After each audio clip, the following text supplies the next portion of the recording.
Welcome everybody to Fantasy Island, where the Fed was founded, soon to be renamed Modern Monetary Theory Island. A couple weeks ago, I was doing a podcast interview on my new book, The Problem with Lincoln. The book before that is The Problem with Socialism, and my publisher told me if this one sells, we're going to do a series, The Problem with. So if anybody has any problems, let me know about it. I'll write a book about it. But anyway, at the end of the interview, he said, well, on another topic, do you have any comments on the current destruction of the world that's going on? and I just so happened that I had prepared this speech on destructionism. So I talked his ear off about destructionism. And so the theme of what I'm going to say in the short time I have is that in Mises' famous book, Socialism, published in 1922, the last couple of chapters are on something that he called destructionism. And when I listen to what I have to say, and if you've been watching television at all, the news at all in the last 6 months, you can relate to what's been going on. He was talking about what we're seeing in America today all over the place. And another thing that I will put in your head before I continue here is that, I just completed my 41st year as a university economics professor. And so I've been in that sandbox, playing in that sandbox for a long time. And one of the things, those of you who haven't lived in that world, who has, especially as long as I have, really don't know what's been going on. Basically, for the past 35 or so years, apart from the engineers and the chemistry majors and the math majors and the business schools, the humanities and the social sciences have been socialist indoctrination academies. And we're talking 30, 35 years. When Dinesh D'Souza wrote a book called Illiberal Education 30 years ago, the theme was they didn't call it socialism, they called it multiculturalism. But what they meant was, well, we want a Latino Marxist on the faculty. We want an Asian Marxist on the faculty. It's multicultural. Everybody has to be a Marxist, but as long as we have different cultures of Marxists, that's what it meant. And he was saying that tongue in cheek, but it was true. It's true. And so when you watch television and you see the riots all summer long, all over the country, and you notice that at least half of the rioters tend to be sort of college-educated white kids under the banner of Black Lives Matter, that's why. This is what they've been indoctrinated in college. And so I want to read you a few things that Mises said about so-called destructionism, because that's what we're seeing. That's what we're seeing. We're seeing Marxism in action. The socialist idea is nothing but a grandiose rationalization of petty resentments. That's what Mises defines socialism as. It's not the pioneer of a better and finer world, but the spoiler of what thousands of years of civilization have created. It does not build, it destroys. For destruction is the essence of it. It produces nothing. It only consumes what the social order, based on private ownership and the means of production, has created. And so all socialism is about destructionism. On Karl Marx, he said this: instead of refuting arguments of his opponents, he tends to abuse them. His disciples have faithfully imitated the master's example, reviling their opponents, but never attempting to refute them by argument. So the next time you read or see about a story of, say, someone like me or Tom Woods being invited to speak at an Ivy League school, and a mob shows up and screams racist, fascist, scum and things like that at us, that's what's going on here. That's exactly what Mises was talking about in 1922. And it reminds me of this horrible incident that happened a couple of years ago now. Charles Murray, the famous political scientist, got invited to speak at Middlebury College, and a riot broke out like this. And one of the students actually grabbed the female professor who invited Charles, the political science professor. One of these punks grabbed her by the hair and shook her so hard that it injured her neck, and she had to be taken to a hospital by ambulance. And that's the sort of thing that the young people have been taught to do, thinking that you're taking the moral high road when you do something like that. Of the socialist parties, Mises said, they have elaborated, and he used the word elaborated, the techniques of agitation, caging for votes, for souls, the stirring up of electoral excitement, the street demonstrations, and terrorism. that sounds pretty familiar, doesn't it? Again, if you watch TV over the summer, terrorism by the military wing of one of the political parties, Antifa and what I call Only Black Lives Matter, that's pretty much what you've seen. On art and literature, Mises said, the romantic and the social art of the 19th century have prepared the way for socialist destructionism. Without this help, socialism would never have gained its hold on people's minds. Fiction is a favorite vehicle for this. And then he criticizes Charles Dickens. He says, Dickens, quote, has taught millions to hate liberalism and capitalism. Such people are recruiting agents for socialism.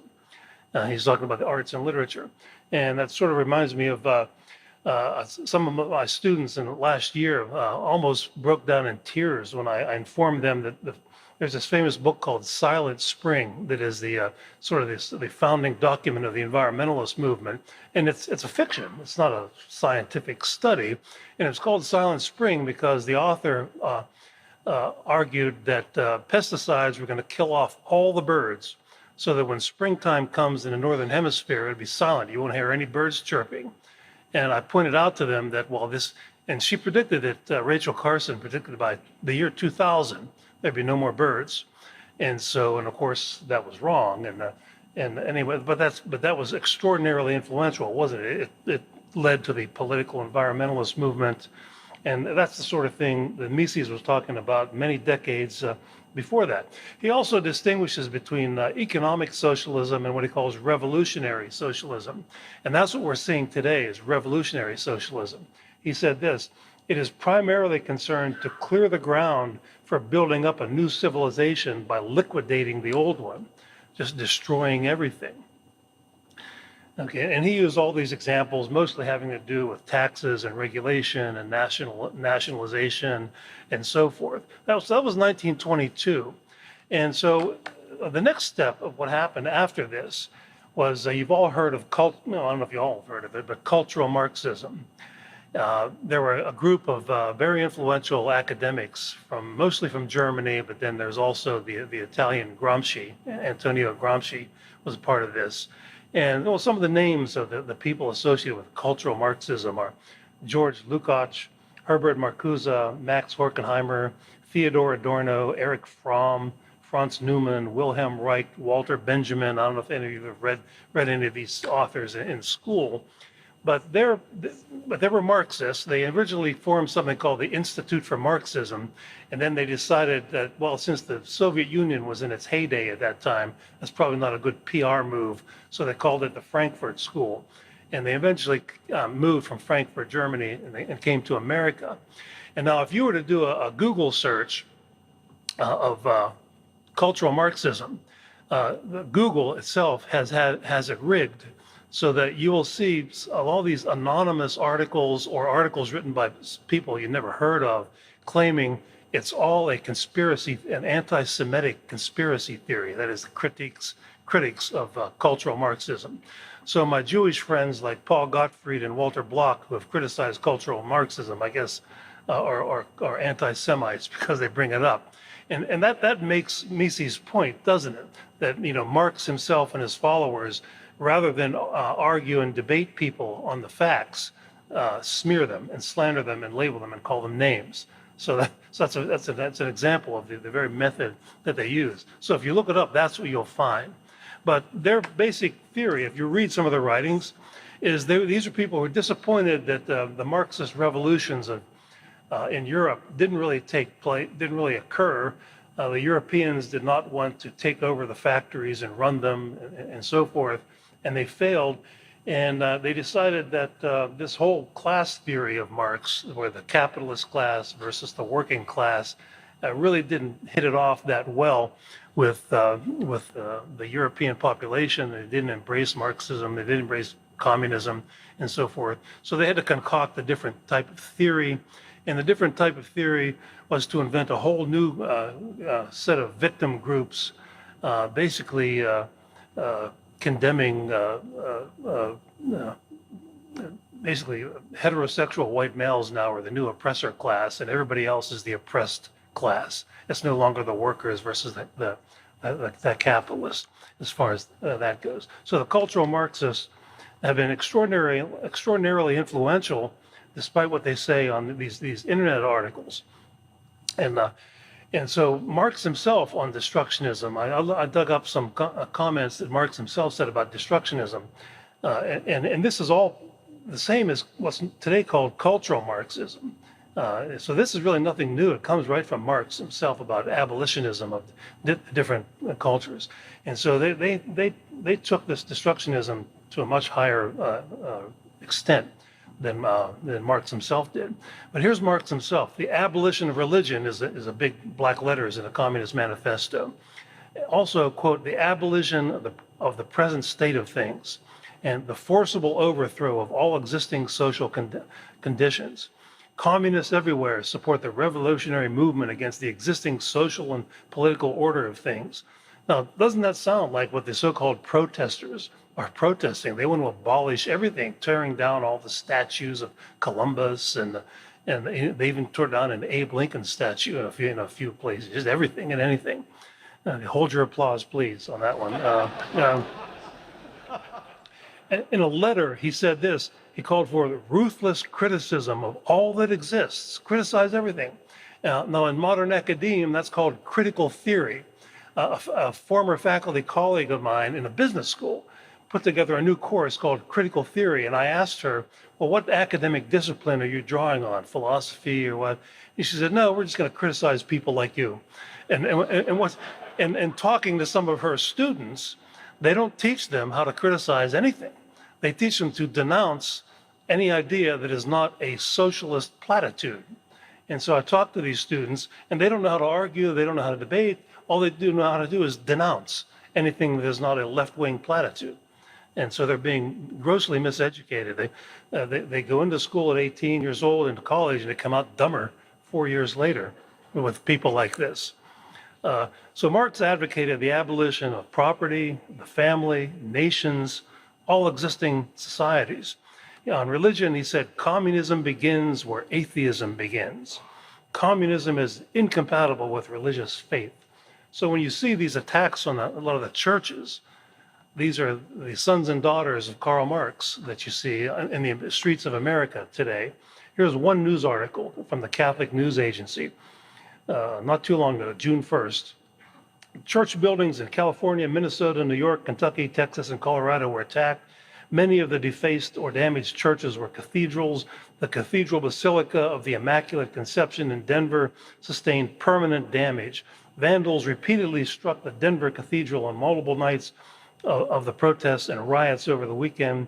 The church building and rectory were spray painted with slogans, God is dead, there is no God, and so forth.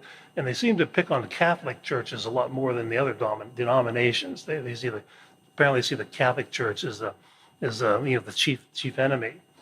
Abolition of the family is in Communist Manifesto, and a lot of you may have heard that the founders of Only Black Lives Matter called for the abolition of the nuclear family. That's straight out of the Communist Manifesto. And now, to see how widespread this idea is, if you're a left-winger and you're a writer, the Nation magazine is where you want your ideas to be. That's where they communicate with each other. These have been around forever, the Nation. There was an interview with a young author in the Nation magazine named Sophie Lewis. She wrote a book called Full Surrogacy Now, Feminism versus the Family. And this is apparently the latest rendition of Marx's idea of abolition of the family. And so they're promoting these ideas as the new normal, I guess. Here are some of the things that Sophie says in her book. She says, arguably the most famous demand of the Communist Manifesto is the abolition of the family, and she approves of that. She says, women are instruments of production for the men who lord over them. Now, Marx himself said children were just, having children, all you're doing is you're providing workers for the capitalists to be exploited. So the hell with that. That was Marx's idea, by the way. Okay. Another quote from Sophie Lewis's book. She calls mothers gestators, or quote, people who are carrying fetuses. Every miscarriage is a work accident, says Sophie Lewis. what is the family for? She has a section of her book. Well, what is the family for anyway? It's for, quote, training us up to be workers, training us to be inhabitants of a binary gendered, I guess that means male and female, right? Binary gendered, and racially stratified system, training us not to be queer. That's her definition of the family. As far as binary gender, I went to a medical clinic to get my allergy medicine once, and I had to fill out a form not too long ago. And there was it said gender, which gender? And there were 18 listed. 18. I don't know where they get 18. I don't know, not 17, not 19. Okay. A few more quotes from Sophie Lewis. Motherhood allows two greedy bloodsuckers to nourish themselves. These are the kind of people that the preeminent leftist magazine, The Nation, is highlighting in a big puff piece. She advocates what's called full surrogacy. And from reading her writings, what I think that means is, well, if a woman wants to have children, she should just have it with anybody. It doesn't matter, husband, and no need for family. Marx and Engels said this. This is not Sophie Lewis again. Children are transformed into simple articles of commerce and instruments of labor. That's how they viewed children, and so does Sophie. And they also said communists desire to introduce an openly legalized community of women. And so that's what's being taught by so-called feminist scholars in the universities that think that people like Sophie Lewis are the top authors. And so, among other things that Marx and the Marxists wanted to abolish, in addition to the family, is individuality. Here's something from Marx. The abolition of bourgeois individuality, bourgeois independence, and bourgeois freedom is undoubtedly aimed at. And that's always been the collectivist creed, hasn't it? Sacrifice yourself for the good of the community or the state, or something defined by the government. Eternal truths. Marx himself was harshly critical of eternal truths. And he said this in one of his writings: communism abolishes eternal truths. It abolishes all religion and all morality. Instead of constituting them on a new basis, it therefore acts in contradiction to all past historical experiences. And in The Road to Serfdom, there's a chapter on the end of truth near the end of The Road to Serfdom by Hayek, where he talks about this. He says, in a totalitarian system, truth is not discovered by research and education and discussion or debate, but it's dictated from the top by the government. That's what the truth is. And so, like I said, having spent more than 40 years as a university professor, I went from a period where there was a genuine search for truth for the most part everywhere in the university world to today's world where there are these certain socialist platitudes that are handed down, and it's become in a lot of places just totally violent to sometimes when a Charles Murray or someone like me would show up and be given a hard time. The last talk I gave, the invited talk, was at a community college in North Carolina, and everything went fine. It was a great talk. But the faculty member who invited me had to call the police just in case to show up, because there's a libertarian on campus. We better brace ourselves, I guess. Nations. Marx said the working men have no countries. He wanted to abolish nations, the nation state altogether, and the past, history. Marx said tradition is a tool of the bourgeoisie. In bourgeois society, the past dominates the present. In communist society, the present dominates the past. So reality is whatever the communist dictator would say it is. And of course, doesn't that sound a lot like this impulse to tear down all the statues of everybody, no matter who it is, not just after they took down the statue of Woodrow Wilson at Princeton a couple of years ago, and I wrote an article for LouRockwell.com at the time, and I think the title was The Next Target for Black Lives Matter. And I put together a whole string of Abraham Lincoln's racist white supremacist quotes on there. They didn't take me up on it, but I did hear that they have knocked down a couple of Abe Lincoln statues around the country. Hold your applause, please, on that. And so these are all the things that the cultural Marxists really just carried forward the ideas of Marx himself, but in a different way by because they believed that what really stood in the way of a socialist revolution was the family. If people are devoted to the family, they're not devoted to the state. Religion, if people think, if God is your savior, then Joseph Stalin cannot be your savior, or Joe Biden cannot be your savior, if God is your savior, and on and on. And so they wanted to attack art and literature and education were all hindrances in addition to the family and education and religion. And those all had to be destroyed and wiped clean so that we can have our new utopia. And of course, they never explain what the topia is or what it will look like. They just say, we want a new utopia. And of course, utopia always looks better than reality, doesn't it? And I think that's one reason why the young people are so enchanted with socialism, is they're not taught the reality of it like they would be if they came here, but they're taught a utopia version. And my time is up. I don't want Peter Klein to come up here and drag me off the stage as he has done before.